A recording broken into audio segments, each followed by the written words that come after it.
Are you looking for the perfect holiday gift? Look no further than an AHA membership gift card, which packs 365 days of beery benefits, including a subscription to Zymergy magazine. What's more, your purchase of an AHA membership gift card comes with your choice of free gift: Modern Homebrew Recipes by Gordon Strong, Craft Beer Deconstructed poster, or AHA-branded socks. Learn more at homebrewersassociation.org and give the gift of beer. Order by December 13th for holiday delivery.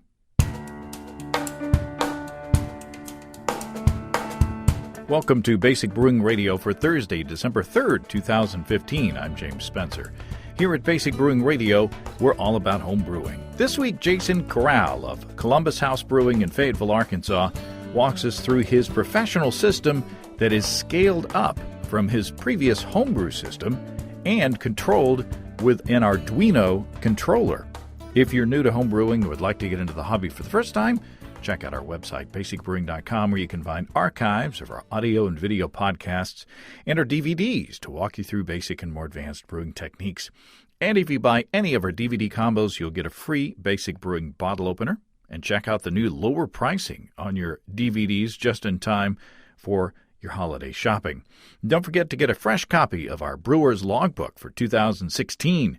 You can use it to log and track up to 50 batches of beer. You can follow me on Twitter. My username is Basic Brewing, all one word. We have a Basic Brewing Radio and Basic Brewing Video page on Facebook at facebook.com/Basic Brewing. We're on the Google Plus as well. Thanks again to everybody clicking on the Amazon.com associate link on our BasicBrewing.com site, especially during this important time of the year. Whenever you think of Amazon shopping, think of us first and click on our associate link on basicbrewing.com. It won't cost you any extra, and you'll be helping us to bring you the show, and we greatly appreciate your support. We also have associate links for Brew Your Own magazine and the American Homebrewers Association on our site as well. You can find our Basic Brewing iPhone app on iTunes, our Android app on Amazon.com. We have a Windows Phone app. We're on the BlackBerry podcast directory. We're in the Stitcher app as well. If you want to put a tip in our tip jar, some coinage in our guitar case, you can go to basicbrewing.com/support. And thanks to everybody who's done so already. And Steve and I will get together later to record a thank you video for everybody who has given us a contribution over the past year. And we will I'll send that via email when that's done. So get in on that. Go to basicbrewing.com/support. I hope you had a great Thanksgiving with your friends and family. It was nice to travel back to my hometown and reconnect. I wanted to make time to run by Superior Bathhouse Brewing and get a growler filled, but that didn't happen. Just too much going on with the family, in a good way. Too much going on. We'll be back around Christmas time, and I'll remember to bring my empty growler again. Let's take a quick look into the mailbag, shall we? Michael from Denver writes, I need help. I've listened to all your Belgian shows as well as the Hefeweizen pitching rate show, and I can't decide whether or not I should make a starter for my Belgian triple with a hint of amber candy. Michael says, when purchasing my supplies at the local homebrew store, I intended to get some DME, or dried malt extract, for a starter. The friendly guy there said, nah, you don't need one.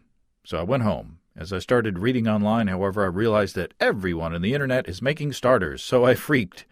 Stopped at the homebrew store again, talked to another guy who says, don't make a starter. We got to talking, and I mentioned the Hefeweizen experiment from your show, and he agrees that Belgian beers need that same under-pitching to produce those tasty Belgian flavors. So again, I walk out of there without dry malt extract. My question to you is, what do you know about Belgian pitching rates and beer flavor? The guys at the store said they have both made big beers without a starter, and that they never use starters. Is this an underground Colorado anti-starter movement, or are they just lucky? On one hand, I don't want to risk underpitching. On the other, I don't want to risk having a bland beer. The original gravity I'm aiming for is just about 1080. And Michael from Denver has a follow-up question. I have some very old DME at home, as in rock solid.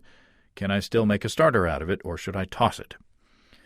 Well, first of all, if you're going to the Brew Hut in Aurora, they're near Denver, I would trust their judgment, lean toward trusting their judgment. The Brew Hut has been a supporter of ours since the beginning, and it's a great shop, and it's connected to Dry Dock Brewing, which is, of course, incredible. Saying that, my gut reaction whenever I brew a higher gravity beer is to make a starter. Maybe it's just superstition or maybe it's just my personality, but I want to make sure that there's enough healthy, active yeast to get that sugar, especially if it's a big old beer, get that sugar fermented. But I'd love to hear from you guys on this. Michael has a fresh vial of White Lab's Monastery yeast, so he probably doesn't have to worry about viability. If he makes a starter, is he cheating himself of some interesting Belgian yeast character?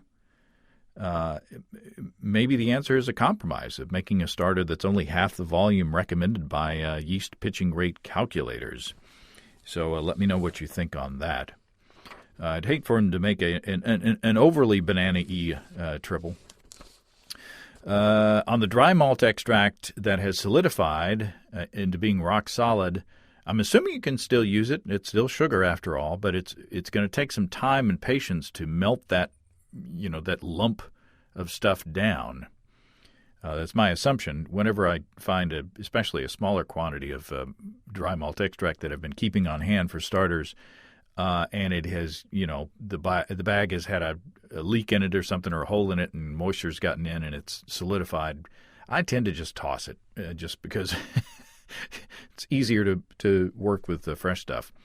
But again, if you've had experience along those lines, let me know about that. Steve and I are planning to get together next Tuesday to read your brewing disaster stories and record that show. So if you haven't sent me your entry, please do so by Monday, December 7th. You can send those to james@basicbrewing.com. And the fine folks at Brew Holler have again agreed to sponsor the competition this year. They're donating Brew Holler products so that maybe you won't have a carboy-related disaster next year. Also, Steve and I have both bottled our Molasses Challenge beers. You may remember from an old episode, or not older. It's not too old. It's a few weeks ago. An episode of Basic Brewing Video a little while back that Steve challenged me to brew something with a jar of Ozark molasses. Well, it took me a while, but I did. And he did as well. And we'll get together on the video podcast to compare and contrast. We both took different approaches. I'm not going to, no spoilers here, but we had some fun. When you're making out your Christmas and or holiday wish list, be sure to remember the fine folks at High Gravity in Tulsa, along with their awesome electric brewing equipment that you've heard me talk on and on about. They have some holiday-themed ingredient kits. Desiree says that they have a holiday kit that they change up every year. And this year it's inspired by New Belgium's Frambozen. It's a brown ale with raspberries. Yum.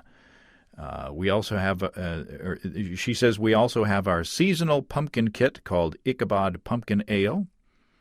Or what about Old St. Nick Ale? The special edition beer ingredient kit uses High Gravity's favorite old ale recipe, Old St. Nick, and pairs it with Y-Yeast's Old Ale Blend. Old St. Nick is inspired by Avery's Old Jubilation Ale with mocha and toffee flavors and a hint of hazelnut. Or if you want to try something not along the traditional holiday lines, Desiree's Super Fabulous Tropical Citrus IPA. It's brewed using nothing but late edition hops, and by adding all the hops in the last 15 minutes of the boil, the bitterness is smooth, not harsh. The in-your-face aromas of pineapple and grapefruit puts an instant smile on your face, and it's all backed up in the flavor. The solid malt backbone completes the profile for a quaffable, intensely flavored IPA that isn't too crazy on the alcohol level, which is probably a good thing around the holidays. All of that sounds awesome. And for ingredients and many other products, High Gravity offers $7.99 flat rate shipping. So you can check all of that out at highdgravitybrew.com. And we greatly appreciate Desiree and Dave at High Gravity for their continued support. Okay, I'm still working my way around Northwest Arkansas breweries. And, it's hard to catch up because even more are popping up. That's awesome news for craft beer in our area, and it's great for this show because we get to explore all the different approaches that homebrewers are taking when they're going pro. Like Jason Corral's system at Columbus House in Fayetteville. It's a Herms system based on his old homebrew system that uses an Arduino controller. Well, Jason Corral, welcome to Basic Brewing Radio. Thank you. Thanks for having me. And where are we at? We're at Columbus House Brewery in Fayetteville, Arkansas. And specifically, we're in the back where there's a bunch of stainless, which we will talk about. But you opened how long ago? We opened on April 11th, 2015, so about 6 months ago. How's it going? It's going really well, actually. Maybe even better than we expected. So, yeah. We're having a lot of fun with it. We've gotten to the point of doing a little bit of distribution. We've been able to do some experimenting, and things have just been going really well. So talk about your operation. Where did it go? Back to the very beginning, the seed of inspiration of what got into your brain that you might want to do this kind of thing. It's a little bit of a long story. I'll try and shorten it up as much as possible. We got time. Okay. So I've got a running buddy, somebody that I went to high school with. We were on the cross-country team together. Wound up going to the same university and doing the same studies. And one time we were out running, and he kind of had this very entrepreneurial spark, and I was telling him about my homebrew setup, just talking on a run, and as I started to explain it to him, he was like, actually this sounds like an industrial brewing process, and we were both biological engineers, so that sort of stuff was not foreign to us. We were used to hearing about it, learning about it, that sort of thing, and so he started really kind of pushing me and trying to convince me that I could actually open my own brewery, and that what I had, if I just scaled it up, would actually be a real brewery. And so I was kind of like, oh yeah, this is a fun run talk. It doesn't really mean that much, but we continued talking about it over the next couple of weeks, and he wound up saying, if you just want to take care of the brewing, you don't have to do any of the managing, any of the accounting, any of the business stuff. We just want you to brew. We'll take care of everything else. And I was like, well, all right, sounds great. So he incorporated, and I think this was in October of 2013. We brought on another business partner. We went so far as opening a bank account, writing bylaws, all that good stuff. And eventually it came to a point, maybe in January of 2014, that I was like, guys, we have to take out a bank loan. There's no way we could do this without one. And at that point in time, their hope and dream bubbles deflated, and they kind of stopped showing up to meetings. And so I had to say, can I take this over? Because at that point in time, I was really passionate about it. I really believed. I'd written the purchasing side of the business plan, and so I was really, really into it. And they were like, yeah, sure, go for it. And so I had the chance to actually, not to say I don't like these guys. They're great guys. I'm still great friends with Ben. He helps out at the brewery a lot. And Chris is in law school, so I don't see him too much, but he's a good guy. But I had the chance to build my own dream team, which is what I did. So I brought on my assistant lacrosse coach, Carrie Ashworth, as a business partner, and a good friend of mine, Sam Morgan, actually.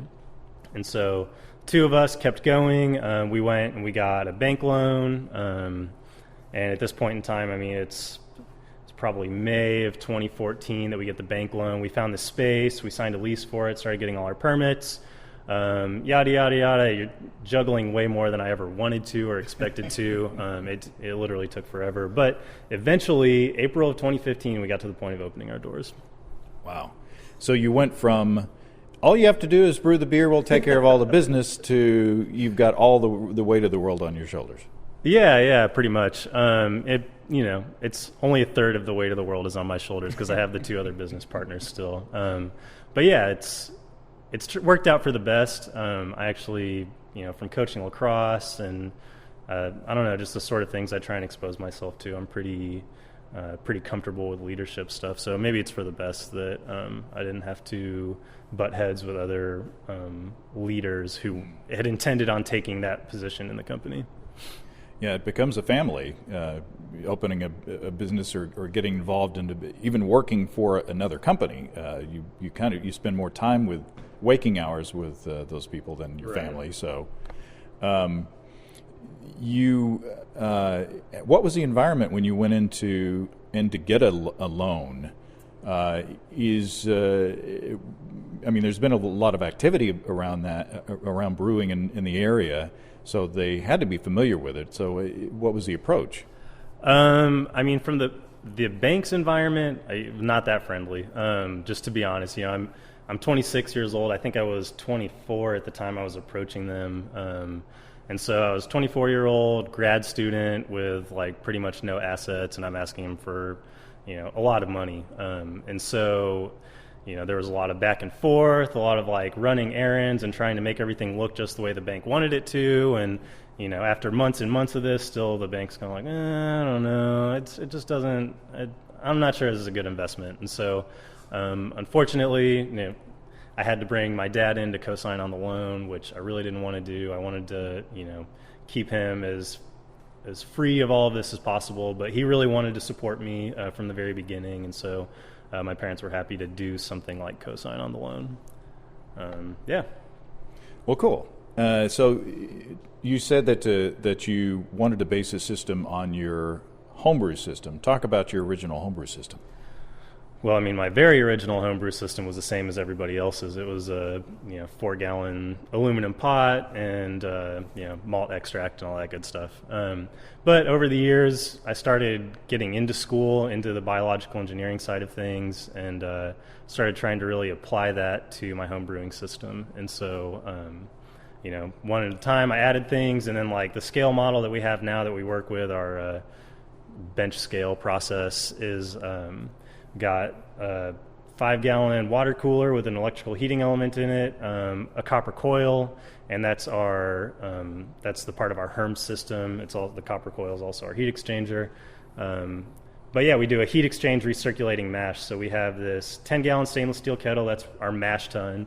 I have a little March pump, and what I do is I pump the wort from the March pump through the inside of the copper coil that's inside of the water cooler. The water cooler is filled with water. There's an electrical heating element in the water cooler, and I use an Arduino to control the temperature of the water in the water cooler. And then I do electric boiling as well. That's my homebrew setup. Wow. And how did you scale it up here? We're standing here in the brewery, so we can actually walk around to the different pieces of equipment and describe them, since it's obviously an audio podcast. But this is a system that it could fit in a 2-car garage, I would say. Yeah, definitely it could. Maybe not the electrical utilities and all that good stuff, or the walk-in, but all the stainless could easily fit in here. So walk us through it. How do we start? All right. Right in front of us is the mash tun. This whole system is a 3-barrel system, so none of the tanks are bigger than 150 gallons. But it's exactly like I described for my homebrew setup, except now our hot liquor tank, which was the water cooler in my homebrew setup, is now actually a stainless steel vessel. And it looks way more professional. There's big cables hanging from the ceiling for the electrical heating elements in the hot liquor tank. And it's still controlled by an Arduino, which I wish you guys could see our control box. It looks like a tornado siren or something, but it looks that way because we built it. But I could post a picture. Yeah, that'd be good. Maybe, unless somebody calls the authorities on us for Has OSHA been in? Yeah, it should be good though. So yeah, here's our mash tun, and we've got our hot liquor tank right next to it. And so what we do is we mill 200 or 300 pounds of grain, give or take a little bit, fill up our mash tun, and we strike all the water in here, try and hit right at our mash temperature, and we have just this time a bigger pump. And what it does is it circulates our wort from the inside of the mash tun through the inside of these stainless steel coils that are mounted inside of our hot liquor tank.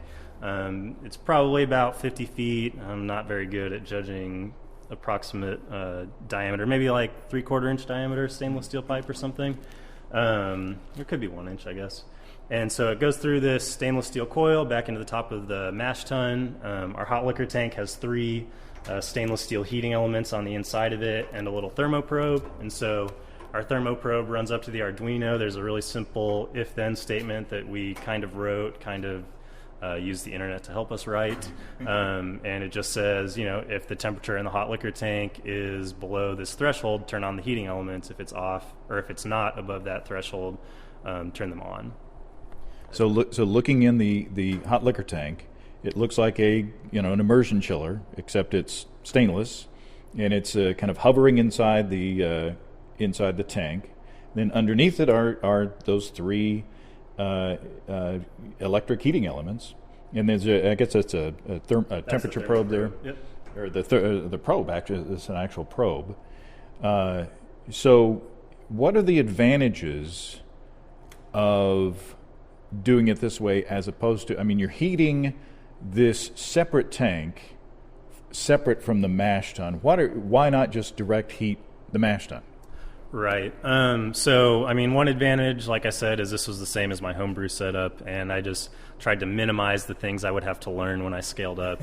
So that was I can't leave that part of it out. But what I like about this hot liquor tank, the heat exchange recirculating mash system, is it requires less process control. So we can use the simple if-then statement to control temperature.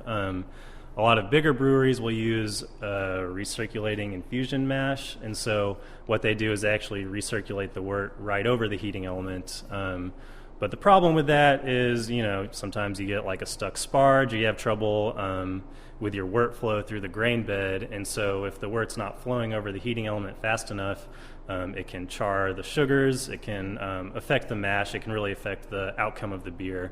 And so, people who have a lot of money to spend on process control can have all of that, and it's not a big deal. However, we kept this really simple, and this indirect heating really protects the wort from any sort of unwanted exposure to the heating elements. And you're drawing the wort through the grain bed, through a false bottom, Yep. Off the bottom. So you're constantly recirculating the wort through the mash. Does this have benefits? Yeah, it does. The grain bed acts as a filter bed, and so what it does is it helps give us a very clear wort. It helps, in the long run, have a little bit less trub in the boil kettle and that sort of thing, so we do like it for all that. And it really helps. I guess the other thing I should say is this mixing action, or the constant recirculation, helps it make sure that the whole inside of the mash tun is at about the same temperature. You don't get hot spots, you don't get cold spots. It stays very well mixed. And you don't have any problem with channeling or anything like that? Not that we're aware of. Your efficiencies are good. Yeah.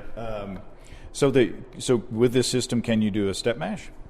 Yeah, and we actually we've done it on our high side hoppy wheat, which is one of the rotating taps we have right now. We start all the way down at 110 degrees, and we're able to fire it up to our mash temperature, which, if I recall correctly, was 149, maybe 150. And what about sparging? Do you have to sparge, or is this kind of like brewing a bag where all the brewing water goes in? Yeah, we do have to sparge, unless we wanted to have really high alcohol content, really low recovery, but we do need to sparge still. So how do you do that? What we do is we heat up what's in the hot liquor tank to our sparge temperature. That's kind of like our mash out. And so we can start increasing the temperature of the wort. It decreases the viscosity, makes it flow better.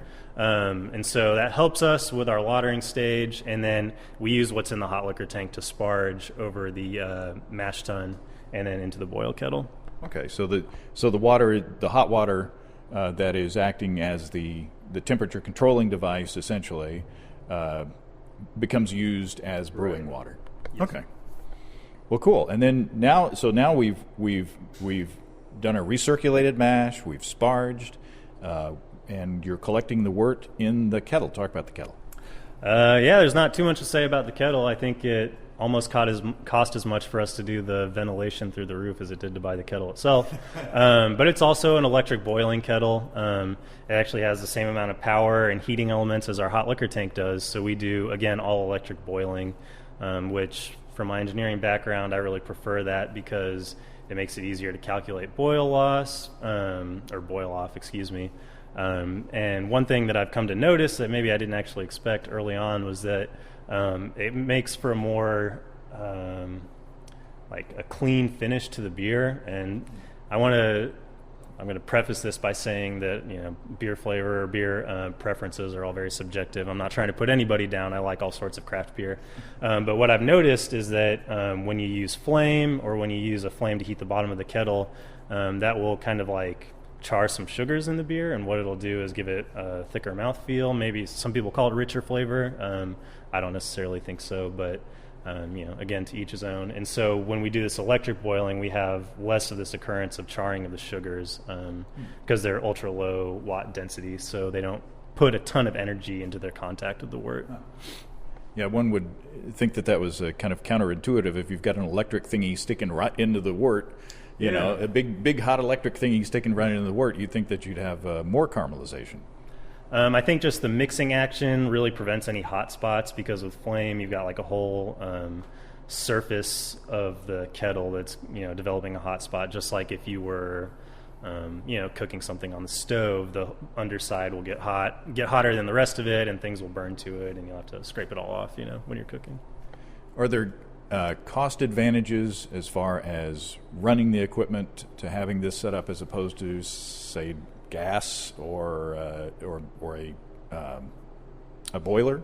So if you're talking about steam, I mean, this is, for our setup, steam is just not a feasible option. You don't need to do that for 3 barrels.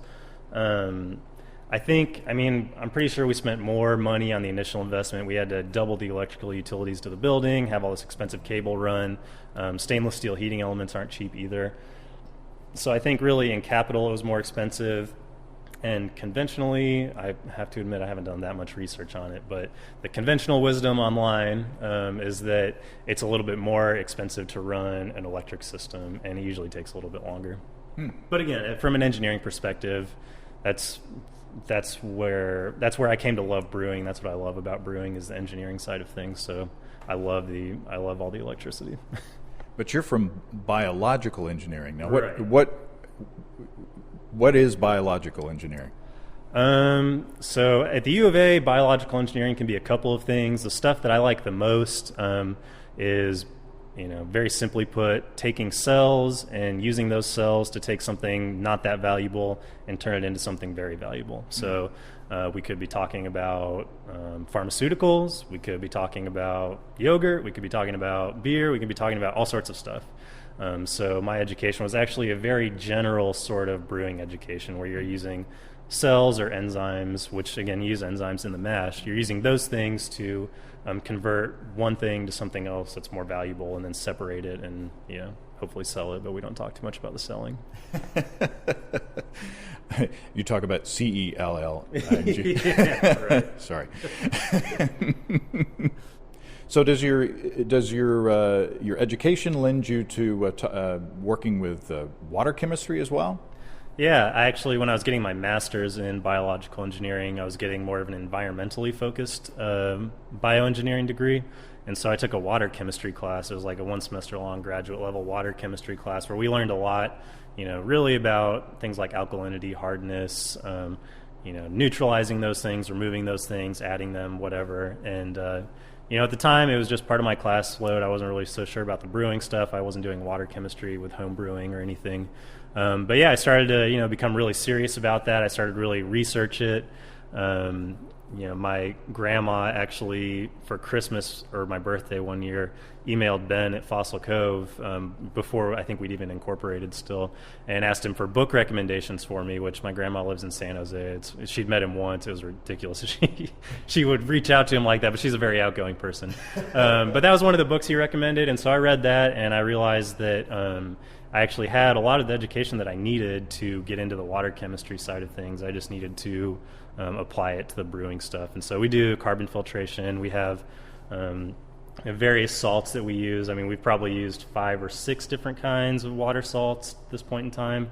But really, I like to tailor the water profile for each one of the beers to the location that the beer originated from when possible. You know, black IPA, it's kind of hard to figure out what water profile you want to go with. You kind of have to be more of a, just look at it from a brewer's perspective. But things like the oatmeal stout, I try and mimic the water profile of Dublin, where, you know, stouts became popular. And IPA, I do Burtonize the water, you know, so I look at the Burton-upon-Trent water profile and make some reasonable adjustments to it, and that's for the IPA, you know, et cetera. And where do you source all of your equipment, by the way? Stout tanks and kettles. And where's that? They're located in Washington, I believe, maybe Oregon. But yeah, it's a northeastern company, and I think they've become pretty popular lately for a lot of this smaller size setup breweries. Is any of this custom, or is this off-the-shelf kind of stuff? You can buy all this stuff off their website. Oh, well, there you go. Free ad for stock. Okay, so we've collected our wort, we've got it boiling. and we go through the boil. Then what happens? Once the boil's done, we do a whirlpool to settle most of the trub to the bottom. And then we have a plate heat exchanger, and we heat exchange into one of the fermenters. During the heat exchange process, we have an oxygen stone, so we oxygenate the beer with some medical grade oxygen, and in hopes of getting the dissolved oxygen content to saturation. I have done enough research that I tend to doubt we actually do that, but it's got to be better than nothing. So. Well, you don't seem to have any problem with fermentation or anything. Yeah. So does being a biological engineer, I assume that would give you advantages as far as keeping track of yeast health and such as that? Yeah, it's been a huge blessing. I really never expected that I would open a brewery, but I did always want to do something like this. I just thought I'd be in a bigger company and just like a piece of the cog instead of the cog itself, I guess. So it gives advantages in understanding yeast growth, understanding enzyme activity. I like to think that I have a very thorough understanding of what's going on in the mash, what's going on in the fermenter, and why we do everything we do. And we should mention that you've also got a walk-in cooler, so you're able to control fermentation temperatures. And do you stick to ales, or do you do any lagering? Yeah, we're sticking to ales right now. We're actually... We're in the middle of developing our own homebrewed Arduino-powered glycol cooling system, but we had to scale back on our expenditures for a little bit and focus on a couple more important things to get distribution up and going. So talk about your beers. So we have 4 beers that we always offer in the tap room. These are the ones we try to distribute around town as well. We have an oatmeal stout, a golden ale, a nut brown ale, and an IPA. And then we have 2 rotating taps, which Sam, Carrie, and I, the 3 owners, we take turns coming up with a recipe, picking the style, picking the name, brewing the beer, all of that good stuff. So, as those taps empty, we'll brew something new and different and put that up there, and that's our chance to really be creative. So as far as what we have on our rotating taps right now, we have the High Side Hoppy Wheat, which is a creation of Sam, and then we have Blippa on the Radar, which is Carrie's Black IPA. So those are fun. Those are actually really fun to work with and do a little bit of experimenting with. Doing the step mashing, making a black IPA using debittered black malt. That was fun for us. So the oatmeal stout, I think that one probably has been the best received. It's not our best seller because we opened in April, probably, and people don't want to drink stouts in the summertime. But people are a big fan of that one. We actually, of those 4 beers, the Nut Brown, Golden Ale, IPA, and Oatmeal Stout, that's the only one that we don't filter. We use oatmeal, we use flaked barley, but otherwise, there's no coffee in it or anything. That one, like I said, has been really popular, and that's a lot of our distribution accounts are getting the Oatmeal Stout, which was surprising to me.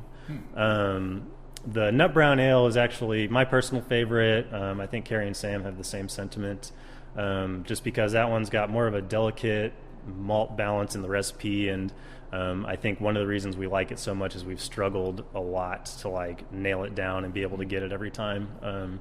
We've been all over the field. I hate to even say it, but we've dumped more Nut Brown down the drain than anything else, trying to make sure we get that one right. And so we're really proud of that beer. There's no nuts in it. We use biscuit malt to give it a really good, subtle nutty finish. IPA, it's a little cute. It's called Weekend Warrior IPA. We use Warrior hops and Columbus hops exclusively for it. Columbus House Brewery, Weekend Warrior. But that one is a pretty approachable IPA. We do first wort hopping. We hop pretty much continuously throughout the boil. We don't do any dry hopping with it. But that one's been pretty well received. And then our Golden Ale is the lightest beer that we offer. What I like to say is that's supposed to be our bridge between non-craft beer drinkers and craft beer drinkers. Something that's more flavorful than a Budweiser, but somebody who says, hey, I only like Bud Light could come in and still drink one and be like, hey, I'm supporting a local business or whatever their motivation might be to come in. Or they were drug in by their craft beer friends. Exactly. Everybody's got to have a gateway beer, an entry beer. Are you looking at expanding into what used to be non-traditional brewing techniques like barrel aging or souring or things like that? I could see us doing some barrel aging. We did accidentally make a sour one time, but it happens when you're learning. So I'm not sure if we'll get into sours or not. Personally, I'm not a huge fan of them, which I know it's blasphemy. I'm sure people are booing on the radio right now, but we might do one in the future if Sam or Carrie want to. It's totally their prerogative to make one. I probably personally won't do that for a rotating tap. Barrel aging could be fun, but again, that's another investment. We're going to have to look down the road to do something like that. So who's your clientele? In your logo, you have a bicycle chain around the outside, right? And you're within walking distance or spitting distance off your back patio there of the wonderful, 37-mile long bike path that runs through northwest Arkansas. Do you get a lot of inflow from that? Yeah, we do actually. I think probably my favorite group of regulars that use the bike trail all the time are some cyclists that start at the brewery and end at the brewery on their bike ride every Sunday. They always come in and have a beer afterwards. They're roadies, so they'll go ride 30 or 40 miles and come back and have a beer and all their spandex and everything like that. They're all good guys. They're very supportive, and gals. But yeah, I mean, we're sponsoring a race actually next weekend that's taking part on the bike trail. So we stay really involved with it, and people walk their dogs and come in off the bike trail and bring their dogs in, and it's been really useful for us to have that around. So how do you fit in with the brewing community of Northwest Arkansas? How would you describe?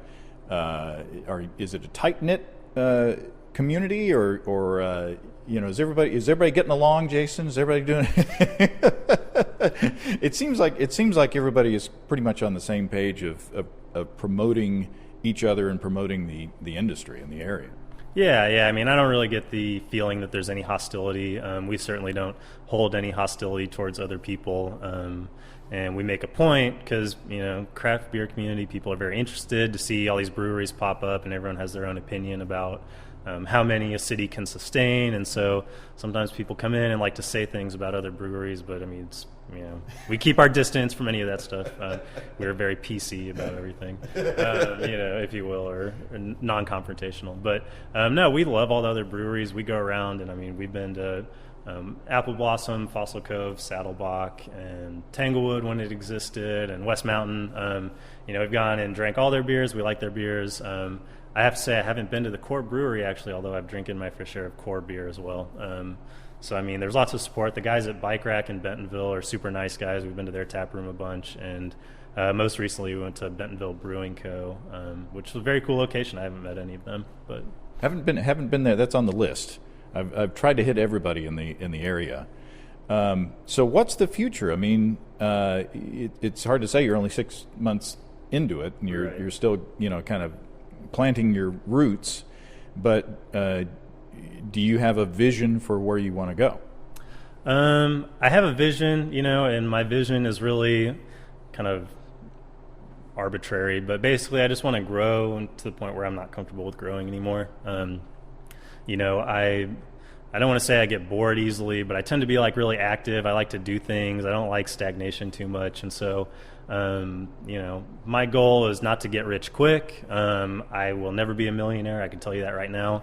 I would like to have a job for as long as I need a job. So hopefully the brewery will last that long. And what I want to do is just keep learning new things and continue to grow the business to a point where, I feel like I can handle it all. I'm not in over my head, but it's all going to be very slow and steady. Going the bank loan route is the epitome of slow and steady. Aside from saving my money, I guess that would have been a little bit slower because I didn't make that much. But we're just taking it one step at a time. I would like to do distribution.